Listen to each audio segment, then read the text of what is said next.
Hello guys, for today's and matagal ko na 'tong na-order at ngayon ko lang siya nagawa ng video. Itong, isa sa mga feminine wash na nabili ko dito at ginagamit ko. Ginamit ko muna siyempre, ginamit ko muna kung maganda ba siya gamitin everyday. Actually maganda siya guys. Isa sa mga recommended ko 'tong, feminine wash ng Kekpay. Ayan, ito po siya guys. Meron akong dalawang flavor na na-order, ang strawberry at juicy melon. 'Pag inamoy niyo 'to talagang strawberry na strawberry yung kanyang amoy.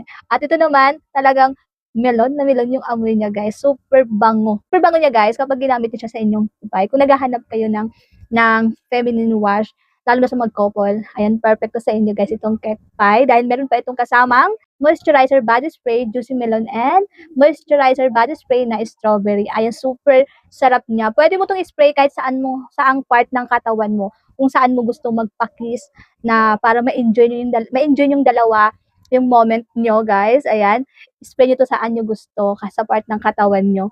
Kasi mabango siya at hindi siya nakaka-dry ng skin kasi nga moisturizer body spray na siya.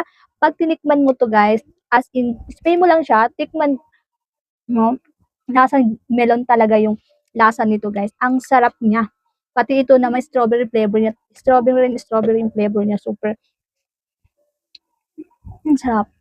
Flavor ito kay strawberry guys. Ayan, ito ang sarap nito guys. Ang sarap. Pwede nyo i-spray kahit saang part ng katawan nyo, lalo na sa mga mag-couple para ma-enjoy nyo yung dalawa.